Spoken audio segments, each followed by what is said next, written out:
नमस्कार साथियों, आप सभी का स्वागत है, अभिनंदन है आपके अपने YouTube चैनल टॉप टारगेट। सभी विषयों की संपूर्ण तैयारी करने के लिए 10वीं और 12वीं के लेकर आए हैं टॉप टारगेट क्रेश कोर्स मात्र 99 रुपए में। तो आज ही हमारे एप्लीकेशन को डाउनलोड चैनल करें। टॉप टारगेट ये बिहार का बेहतरीन प्लेटफॉर्म है। इस चैनल के माध्यम से निःशुल्क मैट्रिक की तैयारी जो अगले वर्ष होगा, निःशुल्क इस चैनल के माध्यम से आप कर सकते हैं। सभी सब्जेक्ट की तैयारी निःशुल्क कर सकते हैं। यदि आप चाहते हैं कि जो भी आप इस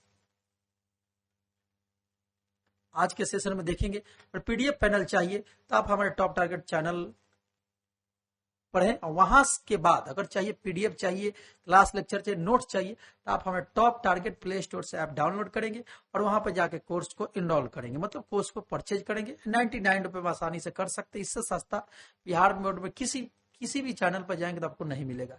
चलिए देर ना करते हुए आराम बाण की सीरीज का मैं 98 वीडियो टाइप आपके समक्ष लेकर उपस्थित हो चुका हूं। तो देर ना करते हुए शुरू करते हैं आज के वीडियो को अगर चैनल पर पहली बार आए हैं, नए हैं तो वीडियो को शेयर करेंगे, चैनल को सब्सक्राइब करेंगे और दोस्तों को, आपके छोटे भाई बहन जो भी होंगे उन्हें भी शेयर करेंगे। अगर 10th के नहीं है, 9th के भी है, 11th के 12th उन्हें भी शेयर करेंगे, क्योंकि इस चैनल के माध्यम से आपके सभी बिहार बोर्ड की क्लास की तैयारी निःशुल्क मिलेगा। चलिए शुरू करते हैं आज के 98 टाइप को। आज का 98वां टाइप में आपको कुछ नहीं है, इस पर सूत्र पर आधारित टॉपिक रहेगा, ज्यादा कुछ नहीं रहेगा। निम्नलिखित में सबसे छोटी प्राकृत संख्या, देखिए प्राकृत संख्या शुरुआत किससे होती है? 1 2 3 4 5 6, यानी हम गिनती की संख्या क्या कहते हैं? प्राकृत संख्या। गिनती की संख्या क्या कहा जाता है? प्राकृत संख्या। गिनती की संख्या की प्राकृत संख्या कहा जाता है एक, तो सबसे छोटी प्राकृत संख्या एक। सबसे छोटी विषम प्राकृत पूछे तभी भी एक कहेंगे, और सबसे छोटी सम प्राकृत कहेंगे तो 2। यानी आपको फॉर्मूला याद रखना है, मतलब सूत्र याद रखना, आसानी से बना सकते हैं। गिनती की संख्या का सबसे छोटी एक, सबसे छोटी विषम, सम पूछे तो 2 और सबसे छोटी विषम पूछे तो 1, यानी इसका आंसर 1 हो जाएगा। नेक्स्ट क्वेश्चन को देखते हैं। नेक्स्ट क्वेश्चन हमारा है कि दो लगातार संख्याओं का मौसम। इस कॉन्सेप्ट को समझेंगे। देखिए दो लगातार का मतलब पहले क्या होता है? देखिए जैसे 1 3 5 ये लगातार होगा, 7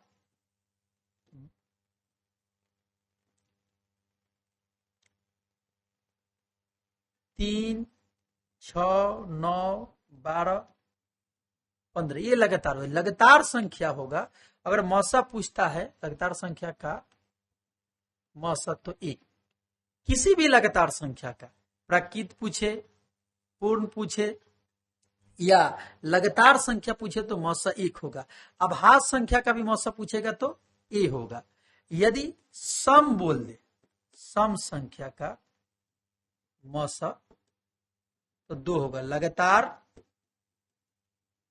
लगातार सम संख्या का मौसा पूछेगा तो 2 याद रखेंगे।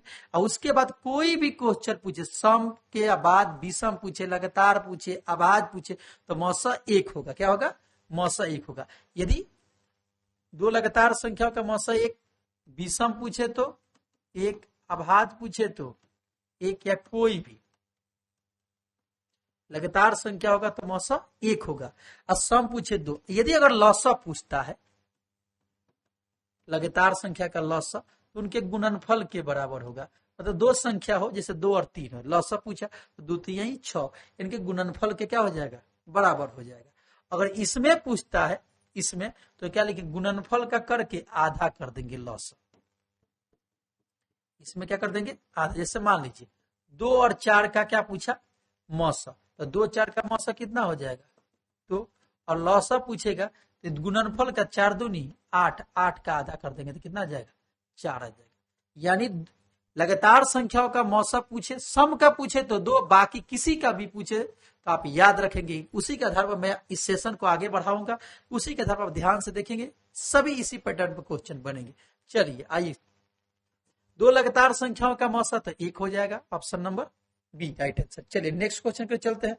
नेक्स्ट क्वेश्चन है एक अशून्य परिमेय संख्या। अशून्य मतलब 0 नहीं, 1 2 3 4 5 6 अशून्य परिमेय संख्या, एक अपरिमेय संख्या गुणनफल हमेशा क्या होगा? हमेशा अपरिमेय। आपको मैंने पहले भी बता चुका हूं कि परिमेय संख्या, अपरिमेय संख्या गुणनफल हमेशा क्या होता है? अपरिमेय हो सकता है। आप इसे नोट करेंगे, बी नंबर को नोट करेंगे। आइए हम नेक्स्ट क्वेश्चन की ओर चलते हैं। चौथा प्रश्न है कि दो लगातार सम संख्या, देखिए सम आए तो दो, बाकी आए तो एक, तो ऑप्शन नंबर क्या हो जाएगा? सी राइट आंसर हो जाएगा। आइए नेक्स्ट क्वेश्चन के लिए चलते हैं। किसी धनात्मक पूर्णांक ए और बी का मौसा ए गुना बी का लौसा में से क्या होता है? देखिए हम जानते हैं कि मौसा और मूला सीखे होंगे, ए कोमा बी गुना लौसा ए कोमा बी बराबर संख्याओं के गुणनफल के क्या होता है? बराबर। यानी दो संख्याओं का मौसा एवं लौसा का गुणनफल संख्याओं के गुणनफल के बराबर होता है। तो आपसे क्या पूछा? ए और बी का मौसा गुना लौसा किसके बराबर होता है? तो देख सकते हैं ए नहीं होगा, ए नहीं होगा, ए गुना बी, ऑप्शन नंबर सी हो जाएगा। इस सूत्र ही था। नेक्स्ट क्वेश्चन में चलते हैं प्यारे बच्चे। 6 नंबर प्रश्न है हमारा कि पी और क्यू दो अभाज्य संख्या तो उनका मतलब, मैंने पहले भी बता चुका कि सम पूछे तो दो, बाकी पूछे तो एक, यहां पर एक आंसर हो जाएगा, अभाज्य संख्याओं का एक हो जाएगा। नेक्स्ट क्वेश्चन पे चलते हैं। नेक्स्ट क्वेश्चन के दो लगातार विषम संख्या, देखिए विषम पूछा, कुछ भी पूछे तो एक, सम पूछे तो दो, ऑप्शन नंबर क्या हो जाएगा? बी राइट आंसर आपका हो जाएगा। चलिए नेक्स्ट क्वेश्चन के चलते हैं। नेक्स्ट क्वेश्चन की सभाज्य संख्याओं का मौसा क्या? अभी भी बताया था कि सभाज्य संख्या पूछे, कुछ भी पूछे तो ऑप्शन नंबर क्या हो जाएगा? बी राइट आंसर हो जाएगा। चलिए नेक्स्ट क्वेश्चन पे चलते हैं। दो परिमेय संख्याओं के बीच कितनी अधिकतम परिमेय संख्या? देखिए दो परिमेय संख्याओं के बीच अनंत परिमेय संख्या, दो अपरिमेय संख्याओं के बीच अनंत अपरिमेय संख्या, परिमेय संख्या, एक परिमेय एक अपरिमेय, या एक अपरिमेय परिमेय, ऐसे कुछ भी पूछे तो अनंत याद रखेंगे। चलिए अनंत कहे या अनेक कहे, चाहे अपरिभाषित कहे चाहे अपरिमित कहे, option number D right answer हो जाएगा। चलिए नेक्स्ट क्वेश्चन के चलते हैं। यदि पी और क्यू दो अभाज्य संख्याओं तो लौसा, ध्यान दें मैंने आपको पहले बताया दो लगातार संख्याओं का मौसा पूछे तो एक के बराबर होगा, सम पूछे तो दो के बराबर, लौसा पूछे किसी का भी तो उनको गुणनफल के बराबर कर देंगे, तो दोनों को गुना कर देंगे। यदि सम में पूछे तो दोनों को गुना करके दो से भाग देंगे। यहाँ पे क्या पूछा? ए और बी दो अभाज्य संख्या है तो लौसा, तो ए गुना क्या हो जाएगा? बी, ऑप्शन नंबर क्या हो जाएगा? आपका सी। ए बी का मतलब क्या होता है? ए गुना बी ही होता है, ऑप्शन नंबर सी आपका राइट आंसर हो जाएगा। आप नोट करेंगे इसे भी। नेक्स्ट क्वेश्चन 11 नंबर हमारा है, यूक्लिडियन विभाजन एल्गोरिथम का प्रयोग करके निम्नलिखित से की। हम यूक्लिडियन से क्या सीखे थे? पहला ही टॉपिक है डीएल नंबर का, पहला ही चैप्टर पढ़ना है। बार बार क्वेश्चन पूछता है हमसे। यूक्लिडियन भाग एल्गोरिथम एक मौसा निकालने की प्रक्रिया है। इसके माध्यम से तब तक हम मौसा भाग देते रहते जब तक जीरो लास्ट में ना आ जाए, यानी शून्य आ जाता है। यहाँ इससे क्या निकलता है? मौसा निकलता है, option number B right answer हो जाएगा। चलिए नेक्स्ट क्वेश्चन के चलते हैं। नेक्स्ट क्वेश्चन हमारा 12 नंबर है कि दो धनात्मक पूर्णांक ए और बी का मौसा गुना लौसा किसके बराबर है? देखिए अभी बताए थे कि मौसा ए कोमा बी लौसा ए कोमा बी बराबर क्या होता है? दोनों संख्याओं के गुणनफल के बराबर।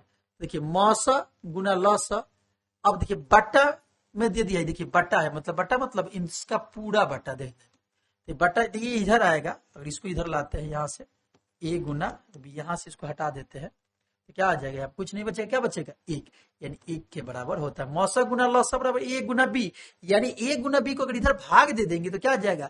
एक के बराबर, फिर इसको गुना करेंगे तो फिर क्या आ जाएगा? ए गुना बी आ जाएगा। चलिए नोट करेंगे इसे। नेक्स्ट क्वेश्चन हमारा, यानी नेक्स्ट क्वेश्चन नहीं है, आज के इस 58वें VVI टाइप में मैंने आपको 12 क्वेश्चनों का प्रैक्टिस कराया। सभी क्वेश्चन को एक एक करके 1 बाय 1 करके मैंने आपको अच्छी तरह से बारीकी तरह से एकदम बेसिक लेवल से ट्रिक लेवल से बताया। यदि इस टॉपिक से और इस क्वेश्चन से पूछेगा एग्जामिनेशन प्रश्न, एक भी क्वेश्चन बाहर से नहीं आएगा। जी हाँ, आपने सही सुना, एक भी क्वेश्चन बाहर से एग्जामिनेशन में नहीं आएगा। इसलिए वीडियो को बिना स्किप किए हुए आप अंत तक देखेंगे। फिर अगर भूलते हैं तो फिर वीडियो देखिए, और कि उसके बाद भी अगर दिक्कत होता है तो आप हमें कमेंट करना ना भूलेंगे। कमेंट करेंगे अवश्य, हमारी टीम के द्वारा, हमारे द्वारा आपकी सहायता की जाएगी। या किसी भी प्रकार के मैथ में डाउट हो या किसी भी मैथ के अलावा कोई भी सब्जेक्ट में डाउट हो तो आप हमें कमेंट करें, उस कमेंट को देखा जाएगा और उस टॉपिक से रिलेटेड इस चैनल के माध्यम से जिस भी सब्जेक्ट आप क्वेश्चन पूछेंगे उसका वीडियो इस चैनल के माध्यम से कुछ दिन के बाद अपलोड कर दिया जाएगा, क्योंकि आपकी सेवा के लिए हम हैं। इसलिए यदि आप हैं तो हम भी हैं, आप नहीं हैं तो हम नहीं हैं। हम तब तक यहाँ खड़े हैं जब तक आप हमारे साथ हैं। हाँ बच्चे याद रखेंगे, जब तक आप हमारे साथ हैं तब तक हम खड़े हैं। जिस दिन आप हमारा साथ छोड़ दीजिएगा तो हमारा यहाँ पढ़ाने का कोई मकसद नहीं रहे। आप ही के लिए हम निःशुल्क पढ़ा रहे हैं, इसलिए आप हमारा फीडबैक अपना देते रहे, सहयोग देते रहे, जिससे हमें ऊर्जा मिलेगी और ये पता चलेगा कौन से बच्चे कितने एक्टिव हैं। चलिए मिलते हैं नए सेशन में। नए सेशन में मिलेंगे, इसी के सेशन को आगे बढ़ाएंगे। 59वें टाइप में हम मिलेंगे, आपसे जरूर मिलेंगे। कुछ समय के लिए विदा ले रहे हैं। जय हिंद, जय भारत।